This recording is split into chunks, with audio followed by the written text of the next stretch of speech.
कोई दिक्कत आई तो हटाया गया ना वहाँ से। देखिए तो मतलब अगर अकेले बाबा साहब की हटा दी जाती तो माना जाता वहाँ भी कोई दिक्कत नहीं बाबा साहब। हम लोग देखिए उनके जो लीडर्स है ना लोगों को फॉलो करते हैं, ये उनका काम है कि आप भी आइए क्योंकि आपके भी लोग लीडर्स के हटाइए। हमारा काम है हमारे लीडर्स की बात करना, हम क्यों सबके लिए लेके चले। वो कानून के जो रखवाले हैं अपने संसद में भेजे थे वो तो शांत है, आप लोग सड़कों पर यही मैं क्वेश्चन आपसे पूछना चाहूंगी कि जो संविधान लेके घूम रहे थे वो कहाँ है अब? उनके संविधान में ये सारी बातें नहीं होती क्या? आप जब बात आती थी आपके वोट बैंक की तो आप ग्राउंड में उतर के बातें करते थे, और आप कहाँ पीछे छुप गए? हम लोगों को रोड में आना पड़ रहा है इसके में, इसीलिए हमने आपको वोट दिया था क्या? लगातार दलितों को परेशान किया जा रहा है। तो कभी आरक्षण विरोधी फैसले आते हैं, कभी कुछ। अभी SC/ST रिजर्वेशन को लेकर वर्गीकरण का मामला मैं है। आपको एक बात बताऊं, आपको इस चीज में खुश होना चाहिए। ये खौफ है हमारा, इसीलिए छेड़छाड़ी पहले भी हुई थी ना, क्यों नहीं हुई? वो खौफ है उनका, वो उनका खौफ है, वो जानते कि हम लोग अब पढ़ लिख गए, हम लोग पढ़ लिख के आगे बढ़ रहे हैं, तो सर हम इनकी सारी चीजें खत्म करो। आप आरक्षण खत्म करो, आप वर्गीकरण को लेकर खत्म करो, आप वर्गीकरण को लेकर आप डेली सुप्रीम कोर्ट का आ रहा है, एजुकेशन का सुप्रीम कोर्ट से फैसला आ रहा है। आप मुझे ये बता दीजिए आर्टिकल 342A सीधा सीधा ये बता रहे हैं कि प्रेसिडेंट के अंदर ये है, उसके अंदर पावर ये है कि आप लिस्ट में SC/ST की जितनी भी लिस्ट है, पक्ष में है इसके खिलाफ में फैसले? मैं बिल्कुल खिलाफ। आप मुझे ये बताइए, ये तो तमाचा हुआ मोदी जी के ऊपर पे, आपका काम है वो सुप्रीम कोर्ट कर रही है, आप क्या कर रहे हो? आपको क्यों भेजा है? मतलब संसद को भी चैलेंज कर दिया सुप्रीम कोर्ट। बिल्कुल कर रही है, मैं आपको वही बता रही हूँ ना, आर्टिकल सीधा सीधा लिखा हुआ है 342 का, लगा देना। प्रेसिडेंट ही उसमें छेड़छाड़ करेगा, ये चीज सिर्फ पार्लियामेंट से पारित होगी तो सुप्रीम कोर्ट कौन होता है बोलने में? पर याचिका करता भी तो आप ही के लोग हैं। देखिए तो ये आपने सुना जब कांचीराम जी ने लिखी थी चमचा ये, तो उन्होंने उसमें ये बोला था कि सबसे ज्यादा खतरा हम लोगों को सरकारी लोग से। मैं तो यही बोल रही हूँ, जो सात जजेस की पैनल बैठा हुआ था उसने सबसे पहले तो हम लोगों को गोगोई जी के विरोध। आप ये बोलो क्रिमिनल आना चाहिए, सेकेंड जनरेशन को नहीं मिलना चाहिए, तो आप ये कभी तो 3 बार खुद राजनीति में चुके, तो आप क्यों बैठोगे? आपको हटना चाहिए। और आप लोगों के जैसे लोगों के भी खिलाफ है इन लोग, क्योंकि हमारे भी कम से गद्दारी करते हैं। कहा जा रहा है इसके पीछे इसका मतलब है आरक्षण को खत्म करना है, इस फैसले के क्रिमिनल आप किस बेसिस पे?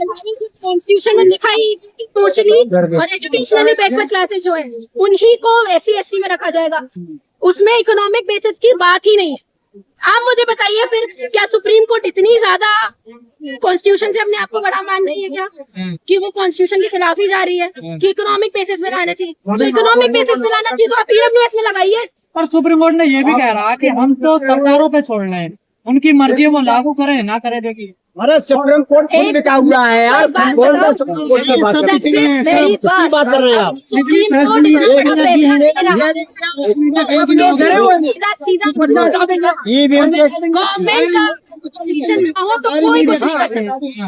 कोर्ट भी कोई कुछ नहीं करता। पर ये वर्गीकरण तो उसमें मुझे आप ये बताइए, रुक जाओ, एक बात कर रहे हैं ना आदमी, बीच बीच में पूछने लगते हैं। हमारी बात आएगी इसमें आपको बुला ना, कैमरा तुम्हारी तरफ ना पूछे, वो था तो नहीं, एनर्जी खराब कर रहे हैं, हमारी भी कर रहे हैं, उसे भी डिस्टर्ब, सबको डिस्टर्ब कर रहे हैं। लेकिन मैम लगातार हरियाणा पंजाब में ये पॉलिसी लागू थी, जो 2005 का फैसला आया था, वो वहाँ पर तो रोक लगी थी, उसी फैसले के खिलाफ ये गए थे। ये तो व्यवस्था चल रही थी, देखिए पहले से। देखिए आपको मैं अगर ये बात बता दूं, चलो ठीक है आपने लगाई भी वो चीज, तो सिर्फ SC वालों को लगाना था ना। पिटीशन, अगर मैं गलत हूँ तो आप मुझे बता दो, पिटीशन ST वालों का कहीं भी नहीं लगा। SC वालों का, SC वालों का सिर्फ, तो आप ST वालों को क्यों खड़ा कर रहे हो? मेरे पास अंकल जी खड़े हुए हैं, मैंने कोई क्राइम किया, मुझे इनको भी गिरफ्तार करोगे? आप कौन होते हैं बताने वाले? अरे मैं तो ये भी बोल रही हूँ कि आपको देख, आप हमारे SC/ST के लोगों को बैठा, जितने भी पैनल में 7 मेंबर्स रहे, 4 सवर्ण है, 6 जनरल कैटेगरी की है, उसमें भी हमारे विरोध में आ रहा है कोई भी ST का जज वहाँ पे नहीं है। तो आप मुझे बताइए हमारे हक में कहाँ बात है?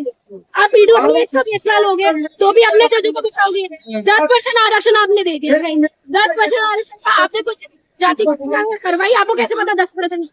आपको नहीं लगता ये जो फैसला आया है आपके डीयू में पढ़ती है, आपने भी सुना, तो आम भाषा में लोग कहते हैं वही फैसला आना है जो आम भाषा चलती है कि जिनको आरक्षण मिल गया उनको नहीं मिलना चाहिए, उसी आधार पे दे दिया ना सुप्रीम कोर्ट ने। कोई आपने सुप्रीम कोर्ट के पास कोई तथ्य नहीं, उसी आधार पे फैसला दे दिया। मुझे आप देश ऐसे ही चलेगा? मुझे आप ये बात बताइए, सुप्रीम कोर्ट बोल रहा है क्रिमिनल लाना, और मैं आपको ये बोल रही हूँ कॉन्स्टिट्यूशन में अगर ये चीज देखिए कि सोशली और एजुकेशनली जो बैकवर्ड है उसको मिलना चाहिए, तो आज भी हमारे सामने कई उदाहरण ऐसे हैं कि हमारे लोग घोड़ी में चढ़ने से मारा जाता है, क्यों? वो एजुकेटेड नहीं। रोहित वेमुला जिसकी हत्या की गई, जो कॉन्स्टिट्यूशन मर्डर था एक तरीके से, क्या वो पढ़ने लिखने वाला इंसान नहीं था? पायल तड़वी क्या वो पढ़ने लिखने वाली इंसान नहीं थी? आज भी हो रहा है ना, इसी के खिलाफ भी तो हम लोग बोल रहे हैं ना। आप कितने भी, आपके पास कितने भी पैसे हो, पर जब जाति आपके पीछे लग जाती है तो आपके भेदभाव होता है, डिस्क्रिमिनेशन होता है, इसी के खिलाफ भी हम लोग बोल रहे हैं। तो हम लोग अपनी मांग तो नहीं कर रहे हैं ना, हम कॉन्स्टिट्यूशन के बेसिस पे बोल रहे हैं ना। आप कॉन्स्टिट्यूशन के विरोधी हो, और मैं सवाल पूछना चाहूंगी जो कॉन्स्टिट्यूशन लेके घूम रहे थे, आज भी आपका कोई भी वर्ड नहीं है उसके ऊपर।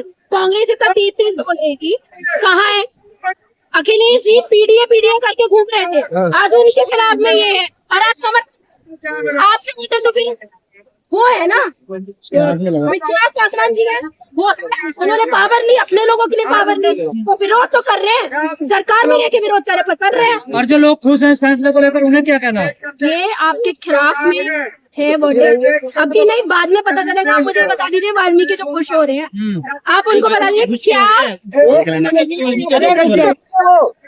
वो ये सोच रहे हैं उनको रिजर्वेशन मिलेगा। आप मुझे बस एक चीज बता दीजिए, क्या ये कि अगर जमाल माहौल वगैरह हट जाएंगे तो हम वाल्मीकियों को रिजर्वेशन देंगे? मुझे ये बताइए, 1108 जातियां, एस्टिमेटेड 744 ट्राइबल कम्युनिटीज है, किसको आरक्षण देने की बात कर रहे हो भाई? अगर सबको एक आरक्षण जाति का जनगणना करवा लो, 100% रिजर्वेशन दे दो, जिसकी जितनी संख्या है सबको रिजर्वेशन। हम तो तैयार है ना, नहीं करना है क्योंकि